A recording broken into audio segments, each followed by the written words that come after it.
عليكم ورحمة الله وبركاته. رب اشرح لي صدري ويسر لي أمري واحلل عقدة من لساني يفقهوا قولي. கண்ணியத்திற்குரிய எல்லாம் வல்ல அல்லாஹ்வின் நல்லடியார்களே, அல்லாஹ்வுடைய சாந்தியும் சமாதானம் நம் அனைவரும் மீது நிலவட்டுமாக என்ற பிரார்த்தனையோடு இன்றைய தினத்தின் உரையை ஆரம்பம் செய்கின்றோம்.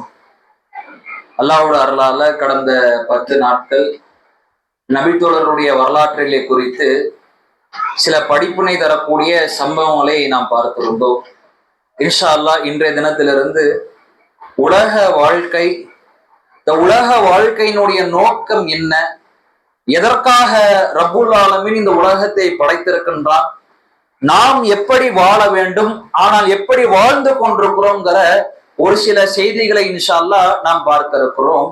அதற்கு முன்பாக அல்லாஹ் ரப்புல் ஆலமீன் இந்த உலகத்தை பற்றி சொல்லுகிற பொழுது, அல்லதி ஹலக்கல் மௌத்த வல் ஹயாத்த லியப்லுவக்கும் ஐயுக்கும் அஹ்ஸனு அமலா. துனியால ஒருத்தர் பிறந்துட்டாரு, துனியால ஒருத்தர் வாழ்கிற பொழுது இந்த மௌத்தையும் இந்த மரணத்தையும் நான் எதற்காக ஆக்கி இருக்கிறேன் என்று சொன்னால், உங்களில் அழகிய செயலுக்குரியவர் யார் என்பதை தெரிந்து கொள்வதற்காக தான் இந்த ஒரு ஏற்பாட்டை நான் இந்த துனியாவில் செஞ்சிருக்கிறேன். இந்த மௌத்தை உருவாக்குறான்னு சரி, இந்த ஹயாத்தை உருவாக்கியதும் சரி, இதற்கான அடிப்படை காரணம் இந்த துனியால உங்களை யார் நற்காரியங்களை செய்து கொண்டிருக்கிறார் என்பதை பார்ப்பதற்காக தான் இந்த வாழ்க்கையும் மரணத்தையும் நான் படைச்சிருக்கிறேன் அப்படின்றான். அதே போல இங்க இருக்கக்கூடிய எல்லா மனிதருடைய யதார்த்த நிலை என்ன தெரியுமா? யாருக்காக இருந்தாலும் இந்த உலகத்தின் மீது ஒரு மோகம் இருக்கும், இல்ல மறுக்க முடியாது. அது பயானா சொல்லிக்கலாம், ஆசைப்படக்கூடாது பண்ணக்கூடாது நம்ம சொல்லலாம். ஆனால் அந்த சொல்வதை மீறும் யதார்த்தமான ஒரு நிலை ஒண்ணு இருக்கு பாத்தீங்களா? என்னன்னா உலகத்துடைய கவர்ச்சி. யாராலும் மாற்றுக்கிறத கிடையாது. யாராக இருந்தாலும் சரி, இந்த உலகத்துடைய ஒரு சில சுகபோகங்களை பார்க்கிற பொழுது நமக்கு கிடைச்ச நல்லா இருக்குமே, எனக்கு கிடைக்காம இருக்கு, நம்மை விட ஒருத்தர் மேல இருக்கிறத பார்த்தோம்னால பார்க்கிற போல என்ன மனுஷன் அவன் இந்த அடுக்குமாடி குடியிருப்புல இருக்கிறான், ஒரு பில்டிங் சொந்தமா அபார்ட்மெண்ட் வச்சிருக்கிறான், சொந்தமா வீடு வச்சிருக்கிறான், சொந்தமா கார் வச்சிருக்கிறான், சொந்தமா பைக் வச்சிருக்கிறாங்க. இதெல்லாம் பார்க்கிற பொழுது ஒரு அலங்காரம். இதெல்லாம் உலகத்துடைய ஒரு அலங்காரம் தான். அல்லாஹ் குர்ஆன்ல சொல்றான், இது உலகத்துடைய அலங்காரங்கள். உயர்தரமான வாகனங்களா இருந்தாலும் சரி, விளைச்சல் நிலங்களாக இருந்தாலும் சரி, எதுவாக இருந்தாலும் சரி, இதெல்லாம் உலகத்தினுடைய ஒரு அலங்காரம் என்று சொல்லும். கவர்ச்சியான ஒரு பகுதி. யாராக இருந்தாலும் அந்த கவர்ச்சி, அது மீது சிக்கக்கூடியவர்கள் இருப்பார்கள். சார், நமக்கு ஒரு வீடு இருக்க கூடாதா? நமக்கு ஒரு நல்ல முறையில ஒரு பிரம்மாண்டமாக ஒரு திருமணத்தை நம் நடத்த வேண்டுமா இல்லையா? நம்ம குழந்தைகளை ஒரு நல்ல இருக்கிறதுலயே டாப் மோஸ்ட் ஸ்கூல், என்ன நல்ல ஸ்கூலா இருக்குதோ அந்த ஸ்கூல்ல படிக்க வச்சு அழகு பார்க்கணும் அப்படிங்கிற எல்லா விதமான ஆசா பாசங்களும் ஒரு மனிதனுக்கு இருக்கிறது யதார்த்தம். இந்த யதார்த்தத்தை எப்படி அல்லாஹ் சொல்றான் அப்படின்னா, அல்லாஹ் சொல்வதாக நபிகள் நாயகம் ஸல்லல்லாஹு அலைஹி வஸல்லம் அவர்கள் குறிப்பிடுகின்றாலும் முஸ்லிம்கிற ஹதீஸ் கரணங்கள்ல பதிவு செய்யப்பட்டிருக்கிறது, இவ்வுலகம் பசுமையானதாகும், அதில் உள்ள ஒவ்வொன்றும் கவர்ச்சிகரமானதாகும். அல்லாஹ்வுடைய சொல்றாங்க, இவ்வுலகம் பசுமையாக உங்களுக்கு ஆக்கப்பட்டிருக்கிறது, அதில் இருக்கக்கூடிய எல்லாமே உங்களுக்கு கவர்ச்சிகரமாக தான் இருக்கிறது என்று சொல்லி அல்லாஹ் சொல்லி இந்த நபிகள் நாயகம் சொல்கின்றார்கள். இந்த ஏற்பாட்டெல்லாம் எதுக்காக செஞ்சிருக்கிறேன், இந்த கவர்ச்சி எல்லாம் எதுக்காக தெரியுமா உங்களுக்கு ஏற்படுத்திக்கிட்டேன், நீங்க எப்படி நடந்துக்கிறீங்கிறத நான் பாக்குறதுக்காக தான் இதெல்லாம் ஏற்பாடு செய்திருக்கிறான். அல்லாஹ் எப்படி சொல்றான் அப்படின்னா, நபிகள் நாயகம் ஸல்லல்லாஹு அலைஹி வஸல்லம் பதிவு பண்றாங்க, உலகம் பசுமையானதுதான், அதை பார்க்க ரசிக்கத்தக்கவாறு தான் இருக்கும், அது இருக்கக்கூடிய எல்லாமே ஒரு சுகபோகங்கள் எல்லாம் பார்க்கும் போது கவர்ச்சி ஊட்டகரமா தான் இருக்கும். இதை எதற்காக அல்லாஹ் ஏற்படுத்திருக்கிறான் அப்படின்னா, நீ என்ன பண்ற அப்படிங்கறதை பார்ப்பதற்காக தான் இந்த ஏற்பாட்டெல்லாம் செஞ்சிருக்கிற. இந்த ஏற்பாட்டை பார்க்கிற பொழுது நீ அந்த உலகத்தின் பக்கம் சாய்கிறாயா அல்லது அல்லாஹ்வின் பக்கம் மீளுகிறாயா என்ற இந்த சோதனை தான். இது அல்லாஹ்வுடைய தூதர் இன்னும் தெளிவுபடுத்துறாங்க. அவருடைய கடைசியில சொல்றாங்க, ஃபத்தக்கும் துனியா, துனியாவை நீங்கள் அஞ்சி கொள்ளுங்கள் அப்படின்ட்டாங்க. எல்லாமே இருக்கப்பா, ரைட்டு, மாட்டுக்கிறது கிடையாது, எல்லாருக்கும் ஆசை இருக்கு. ஆனால் நம்ம எப்படி நடந்துக்கிறோங்கிறதை பார்ப்பதற்காக தான் ஒரு சோதனை கூடமாக இருக்கிறது அல்லாஹ் பத்தி இந்த துனியா விஷயத்துல நீங்க அஞ்சு கொள்ளுங்கள்ங்கிற ஒரு எச்சரிக்கை நபிகள் நாயகம் ஸல்லல்லாஹு அலைஹி வஸல்லம் சொல்றாங்க. இனி எந்த அளவுக்கு அல்லாஹ் தன் திருமறை குர்ஆன்ல சொல்றான், யா அய்யுஹன் நாஸ், மனிதர்களே, ஃபலா தகுர்ரன்னக்குமுல் ஹயாத்துத் துன்யா, இந்த உலக விஷயத்தை நீங்கள் ஏமாந்து கொள்ளாதீங்க.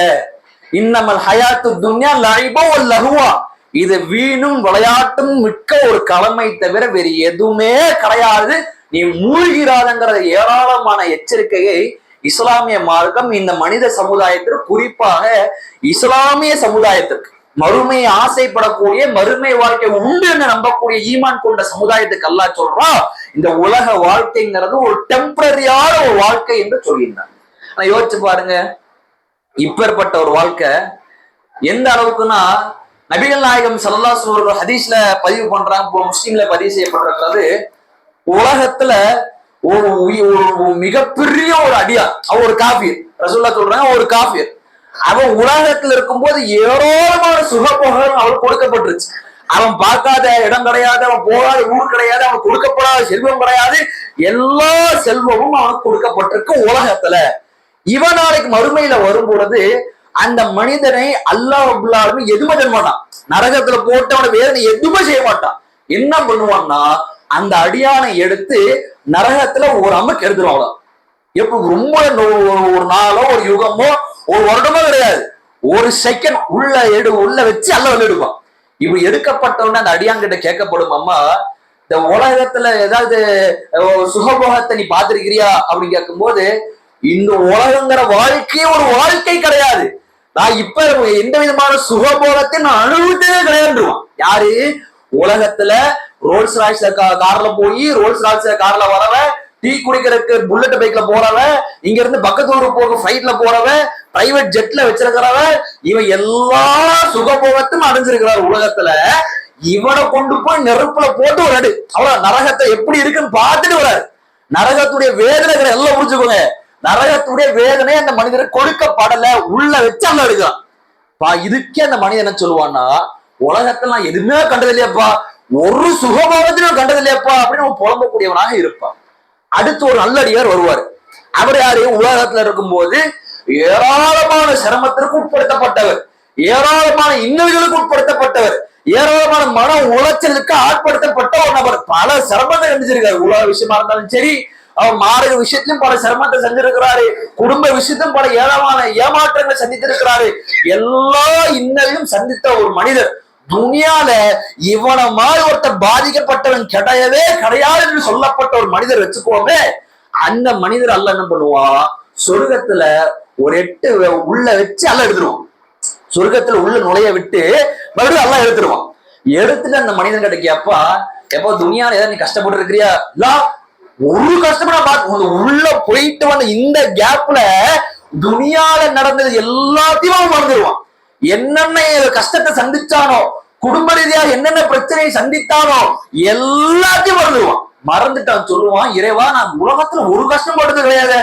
இங்க உள்ள போயிட்டு வந்து ஒரு சின்ன கேப்ல அவன் சொல்லிடுவான், உலகத்துல ஒண்ணுமே கிடையாது. இப்ப என்ன சொல்ல வரான் அப்படின்னா, இதுதான் துனியா. உலகத்துல எவன் உச்சகட்டத்துல இருந்தாலும் சரி, எவன் இருக்கிற பாதாளத்துல இருந்தாலும் சரி, பாதிக்கப்பட்டவனாக இருந்தாலும் சரி, இவர்களுக்கு மறுமை ஒப்பிடப்பட்டது என்று சொன்னால், மறுமைக்குள்ள என்ட்ரு ஆயிட்டாங்க அப்படின்னா இந்த துனியா ஒரு வாழ்க்கையே கிடையாதுன்றான். நம்ம என்னடா எந்த அளவுக்கு நாளை மறுமை அல்லாஹ் தன் திருமறை குர்ஆன்ல பதிவு பண்றான், நாளை மறுமையில சூறு உதப்படக்கூடிய நேரத்தை எல்லாரும் எந்திரிப்பாங்க. நம்ம எந்திரிக்கக்கூடிய அந்த நேரத்துல அந்த மனிதர்கள் யார், நம்ம பேசிக்குவோம், இங்க இருக்கக்கூடிய மனிதர்கள் நாம மறுமையில என்ன பேசிக்குவோம் அப்படின்னா, ஒரு சாரார சொல்லுவாங்க, எந்திரிச்சு நிற்பாங்க, எந்திரிச்சு நின்னோன்னா திரு முடிப்பாங்க. எல்லாம் முடிக்கக்கூடிய நேரத்துல நமக்குள்ள நம்ம பேசிக்குவோம், இப்போ உலகத்துல எத்தனை நாள் இப்ப வாழ்ந்திருப்போம். ஒருத்தர் சொல்லுவாரு, ஏதோ ஒரு நாள் வாழ்ந்திருப்போம்ப்பா அப்படின்பாரு. ஒரு நாள் யாரு?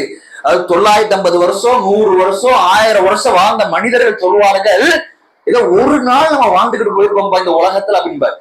இதை கேட்ட இந்த பேச்சை கேட்டுக்கிட்டு இருக்க இன்னொரு சாரா சொல்லுவாங்க, எப்ப என்ன பண்ணி பேசிக்கிட்டு இருக்கிற, அவ்வளவு நேரமெல்லாம் நம்ம இந்த உலகத்துல வாழ்ந்தது கிடையாது, காலையில ஒரு நேரம் அல்லது மாலையில ஒரு நேரம், இந்த நேரத்துலதான் இந்த உலகத்துல இருந்து என்ன 12 மணி நேரம், 24 மணி நேரம். ஒருத்தர் சொல்றாரு 24 மணி நேரம் இந்த துணியால வாழ்ந்திருக்கிறோம், இன்னொருத்தர் சொல்றாரு ஒரு மணி நேரம் 24 மணி நேரமா, 12 மணி நேரம், காலையில ஒரு பொழுது நேரம், சாயங்காலம் ஒரு பொழுது நேரம், அவ்வளவுதான் வாழ்ந்திருக்கோம் என்று சொல்லுவார். இதை கேட்டுக்கிட்டு இருக்க இன்னொரு கூட்டம் வந்து சொல்லு, என்னப்பா பேசிக்கிட்டு இருக்கிறீங்க நீங்க, உலகத்துல அவ்வளவு நேரமா நல்லா யோசிச்சு போற, அவ்வளவு நேரமா வாழ்ந்தோம், கண்களை சிமிட்டக்கூடிய நேரத்தில் தான்ப்பா நம்ம இந்த உலகத்தில் வாழ்ந்தோம் என்று சொல்லி விடுவாங்க. முடிச்சா கண்ணை மூடி கண்ணை தர, இது எவ்வளவு செகண்ட் ஆக போகுது, ஒரு செகண்டோட கம்ப்ளீட் ஆகாது. கண்ணை மூடி கண்ணை திறந்துருவோம். இந்த ஒரு நிலையில் தான் நம் உலகத்தில் வாழ்ந்தோம் என்று சொல்வார்களே, இப்பேற்பட்ட வாழ்க்கை தான் இந்த உலக வாழ்க்கை. ஆனா இந்த அற்பமான கண் சிமிட்டக்கூடிய நேரத்திற்கு ஒப்பான இந்த உலக வாழ்க்கைக்காக தான் நம்முடைய செயல்பாடுகள் எப்படி இருக்குன்னு பாத்தீங்களா? யோசிச்சு பார்த்து, காலையில எந்திரிக்கிறோம், இரவு தூங்குறதுக்கு முன்னாடி வரைக்கும் நம்முடைய செயல்பாடுகள் எப்படி அமைந்திருக்கிறது. ஏதோ இந்த துணியாலதான் இவர் நிரந்தரமா இருக்கிற மாதிரியோ, இதுலதான் இவர் கடைசி வரைக்கும் வாழ்ற மாதிரியோ, இவனுக்கு உலகத்துல அழிவை இல்லாத மாதிரி அவருடைய செயல்பாடுகள் என்ன, அவருடைய பேச்சுக்கள் என்ன, அவருடைய ஆடம்பரங்கள் என்ன, அவருடைய விமர்சனங்கள் என்ன, இப்பேற்பட்ட ஒரு வாழ்க்கைக்காக தான் இப்படி அடிச்சுக்கிட்டு மாறக்கூடியவர்களாக இன்றைக்கு எத்தனையோ மனிதர்கள் வாழ்ந்திருக்கிறார். எந்த அளவுக்குன்னா, சில மனிதர்கள் நம்ம பாக்குறோம், இவன் என்ன நிலைப்பாடுல இருக்கிறான்னு தெரியாது. உலகத்துல வாழும் போது ஒரு மனிதனா இருக்கிறான், அவனுக்கு அல்லாஹ் ரப்புல் ஆலமீன் இஸ்லாமிய பாதையை கொடுத்திருக்கிறான். இஸ்லாமிய பாதையில் இருந்து கொண்டு மார்க்கம்னா என்ன, மகத்துவம் என்ன, அவனுடைய புனிதம் என்ன, எல்லாத்தையும் தெரிஞ்சிருக்கிறவன் அவன் பண்ற சாட்டையை பாத்தீங்களா, இவன் என்ன பண்ணுவான் அப்படின்னா, அவன் மத்த நேரம், அது குறிப்பா ரம்லான்ல நீங்க பாக்கலாம், ரம்லான் நீங்க நல்லா பாக்கலாம், என்ன பண்ணுவான் அப்படின்னா, ரம்லான் மாதம் அல்லாத மாதங்கள்ல இவர் வெளியே போவார். வெளியே போனா டூருக்கு போறாரா, சரிப்பா நீ டூருக்கு போகணும் பிரச்சனை கிடையாது, அந்த டூர்ல ஒரு போட்டோ எடுக்கிற, ஓகேப்பா போட்டோ எடுக்க ஒன்னும் பிரச்சனை இல்லை, அது ஸ்டேட்டஸ்லயே வச்சு தர ஒன்னும் பிரச்சனை கிடையாது, ஒன்னும் அது தப்பெல்லாம் கிடையாது மார்க்கத்துல. ஆனா பின்னாடி பாத்தீங்க அப்படின்னா இஸ்லாமிய பாடல்கள், இஸ்லாமிய பாடல் நம்பர் உலக பாடல்கள், சினிமா கூத்தாடிகளுடைய பாடல்களை அப்படியே பின்னாடி வச்சுக்கிறது. இப்படி எல்லாம் அவன் டீ கடைக்கு போனாலும் சரி, ஒரு துணி எடுக்க போனாலும் சரி, ஊருக்கு போனாலும் சரி, ஒரு கார் ஓட்டுவாங்க, கார் ஓட்டுற ஒரு போட்டோ எடுத்துக்குவான், போட்டோ எடுத்து டிரைவ் டு அமெரிக்காவுக்கு இவன் கார்ல போற மாதிரி, driving to Kodaikanal, driving to, நீ போற பிரச்சனையே கிடையாது, தப்பெல்லாம் கிடையாது. அல்லாஹ் குர்ஆன்ல சொல்ற ஃபஸீரு ஃபில் அர்துன்டா, என் பூமி நீ சுத்தி பாருண்டா, மாற்றுக்கிறத கிடையாது. நீ அமெரிக்காவுக்கு போனா என்ன, லண்டனுக்கு போனா என்ன, பக்கத்துல இந்த காவலிக்கு போனா என்ன, ஒரு தப்பே கிடையாது. ஆனா இவன் என்ன பண்றான் அப்படின்னா, அதை எல்லாம் ஒரு ஆல்பமா மாத்தி பின்னாடி என்ன பண்றான், பிற மக்களுக்கு காட்டுங்கிறதுக்காக சினிமா பாடலை சேர்த்துக்கிறான். ஒண்ணு இது மாதிரி பண்றான், சினிமா பாடலை சேர்த்து பாவத்தை ஏண்டா சம்பாதிக்கிறாய், பண்ணக்கூடாது அப்படின்னா, இல்ல ஒரு சும்மா சும்மா போட்டு நல்லா இருக்காது, என்ன நல்லா இருக்காது, ஒரு பாடலோடு சேர்த்து பார்த்தாதான் ரசிக்கிற தன்மையா இருக்குமா. இப்பேற்பட்ட நிலைப்பாடு இருப்பாங்களா. இவர் என்ன பண்ணுவாரு, 11 மாசம், ஜனவரி, பிப்ரவரி, மார்ச், ஏப்ரல் எல்லா மாசமும் இந்த மாதிரி பண்ணிட்டு வருவாரு. ரமலான் மாசம் வரட்டுமே வா, என்ன பண்ணுவாரு அப்படின்னா, நேரம் ஒரு பள்ளி வாசல போய் கஞ்சி திறப்பாரு. கஞ்சி திறந்து போட்ட உடனே அதை போட்டோ எடுத்து ஸ்டேட்டஸ்ல போடுவார். ஓகே ரைட், கறிகஞ்சி சாப்பிடுவார் பாய். கறிகஞ்சி குடிச்சிட்டு என்ன பண்ணுவாரு, இனி நான் இஃப்தார் வந்து பர்லியார்ல திறந்திருக்கேன், ஊட்டில திறந்திருக்கேன்னு போடுவார். ஓகே பிரச்சனை இல்லை. அப்போ ஒரு பாட்டு என்ன பாடுறது, இஸ்லாமிய பாடல்கள், என்ன உருசத்து நூரிஹா அப்படி ஏதோ ஒரு பாட்டை பின்னாடி, அவன் என்ன பாடுங்கிற அவன் அடையாளம் தெரியாது. அது ஒரு இஸ்லாமிய பாடல் இருக்குங்க, ஒரு சில நஷீதெல்லாம் இருக்கு சரிங்களா, அந்த நஷீதுக்கு என்ன அர்த்தமே தெரியாது. திருமணத்துல ஒரு கணவன் மனைவிக்கும் சொல்லப்படக்கூடிய ஒரு நஷீதை தூக்கி கரிகஞ்சி குடிக்கிறதுக்குமே அவன் ஓடுறான். இப்ப என்னன்னே வழங்காம, அதெல்லாம் எனக்கு தெரியாது. இது என்ன அரபி நஷீதா, இது அரபி குர்ஆன் வசனமா, இது குர்ஆன் வசனம். இன்னும் நிறைய பேர் அப்படின்னா இஸ்லாமிய பாடல்கள்ல சில அரபி பாடல்கள் இருக்கு சரிங்களா, அரபி நஷீத் இருக்கு, அதுவும் இசை கிடையாது, எதுவுமே கிடையாது, சும்மா நார்மலா வாய்ஸ்லயே அவங்கள பாடுவாங்க. அதை எடுத்து குர்ஆன் வசனம் நம்பிக்கிட்டு இருக்கான் ஒருத்தன். இத்தனை நாள் என்னப்பா இது என்ன பாடலா, இது நான் குர்ஆன் வசனம் நம்பிக்கிட்டு இருந்தேன் அப்படின்பா. அப்ப இது என்ன விளங்குது அப்படின்னா, மத்த மாசங்கள் எல்லாம் ஒரு டைப்பு, ரமலான் மாசத்துல ஒரு டைப்பு. சரி, ரமலானுக்கு பிறகு இவன் நல்லா இருப்பான்னு பார்த்தா அதுவும் கிடையாது. அது மறுபடியும் பழைய ரம்லான்ல ஒரு மாசம் நம்முடைய சைத்தான் எல்லாம் சலங்கு போட்டு வச்சாச்சு, விலங்கு போட்டு வச்சாச்சு. ரம்லான் முடிஞ்ச உடனே சைத்தான் விலங்கு உடைச்சிட்டு வரான் இல்லையோ, இவனே சாவியை திறந்து விட்டுருக்கான். இவன் சைத்தான் பிரிஞ்சு விட்டு, உன்னை விட்டு பிரிஞ்சு ரொம்ப நாள் ஆச்சு, ஒரு மாசம் ஒரு யுகம் மாதிரி இருந்துச்சு, நீ வா என் கூட வா, நம்ம பழையபடி எப்படி எல்லாம் இருந்தோம், வா ஒன்னா போய் ஸ்டேட்டஸ் போடுவோம், பாட்டு வைப்போம், எல்லாத்தையுமே செய்வோம் அப்படின்னு சொல்லிட்டு அந்த சைத்தானை கூடி சுத்தக்கூடிய மக்களை பார்க்கிறோம். இன்னும் எந்த அளவுக்கு இருக்கிறாங்க அப்படின்னா, சில எங்க ஊர்ல பாக்குறோம், நல்ல பாய உட்காந்து இபாதத்தெல்லாம் பண்ணிக்கிட்டு இருப்பாரு, ரமலாலையும் சரி இபாதெல்லாம் பண்ணிட்டு இருப்பாரு. திடீர்னு பார்த்தா வெளியில போய் பாக்கு பிரிப்பாரு, அதுல கையில போட்டு ஒரு பெசஞ்சு வாயிலாச்சு அஸ்ஸலாமு அலைக்கும் வரஹ்மத்துல்லாஹி அப்படின்பா. இப்படின்னா இடையில ஒருத்தன் வந்தா அப்படின்னா ஸலாம் அலைக்கும் பாய் அப்படின்னா, அதை பார்க்க எடுத்து அதை வாயில வச்சுக்கிட்டு வலைக்கும் சலாம் ரஹமத்துல்லா அப்படின்மா. என்னடா பண்றதே இதே முதல்ல தப்பு. ஆனா இதை நீ ரமலான்ல நோன்பு வச்சிருக்கிற, காலையில ஒரு 14 மணி நேரம் நோன்பு வச்சிருக்கிற, அல்லாஹ் நினைச்சு வச்சிருக்கிற, அது நோம்பு முறிச்சோடனே இந்த காரியத்தை நீ செய்யறியாரா அப்படின்னு கேட்டா பழக்கம் ஆயிடுச்சு, ஒண்ணு இல்லை அப்படிங்கிற மாதிரி. அது இன்னும் எத்தனையோ விஷயங்களை சொல்லிக்கிட்டே போகலாம். இன்ஷா அல்லாஹ் நாளைய தினம் இன்னும் உலக மக்கள்ல என்ன ஒரு அடிப்படையே இல்லாம வாழக்கூடிய மக்கள், இப்படி சொன்ன பாத்தீங்கன்னா அடிப்படையே இல்லாம வாழக்கூடிய மக்கள், இது மாதிரி சில மனிதனுடைய ஒரு சில சம்பவங்களை சொல்றோம். அது எதுக்காகடா இப்படி பண்றீங்க அப்படிங்கிறது ஒரு டென்ஷன் ஆகும். அல்லாஹ் நல்லவேளை நமக்கு பல ஹிதாயத்தை கொடுத்து நல்லவேளை அல்லாஹ் நம்ம இந்த துனியா வாழ்க்கை காப்பாத்திட்டாங்கிற ஒரு எண்ணத்தை ஏற்படுது.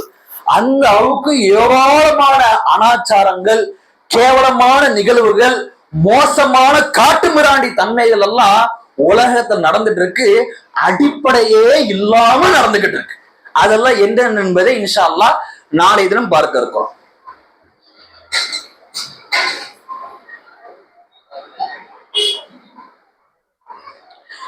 இன்னைக்கு உண்டான கேள்வி, அல்லாஹ் தன் திருமறை குர்ஆன்ல உங்களிடம் மூசா தெளிவான சான்றுகளை கொண்டு வந்தார், அவருக்கு பிறகு நீங்கள் அநியாயம் செய்தீர்கள் அப்படின்னு அல்லாஹ் சொல்றான். அது என்ன அநியாயம் செஞ்சாங்க அப்படிங்கிறத கண்டுபிடிச்சிட்டு வரணும். இது 2வது அத்தியாயத்துல 61வது வசனத்திலிருந்து 109வது வசனம் வரைக்கும் இருக்கு. அந்த இடப்பட்ட கேப்ல இருக்கு. இன்ஷா அல்லாஹ் அதை கண்டுபிடிச்சு அதனுடைய ஆன்சரை பதிவு பண்ணுங்க. அதே மாதிரி நேற்று ஒரு பேரிச்ச மரம் இருக்குன்னு சொல்லியிருந்தோம் பாத்தீங்களா. ஒரு பேரிச்ச மரத்தை இருந்துச்சு, ஒரு நபித்தோழன் மனசு நினைச்சுக்கிட்டு இருப்பாரு, இது பேரிச்சம்பழம் மரம் தான் இருக்கும், ஆனா ரசூல்லா முன்னாடி சொல்லிடுவாங்க அப்படின்னு சொல்லும் போது அது யார், அந்த நபித்தோழர் யாரும் கேட்டிருந்தோம். அவர் பெயர் இப்னு உமர் ரலியல்லாஹு அன்ஹு. சரிங்களா? சுப்ஹானல்லாஹ் வபிஹம்திஹி.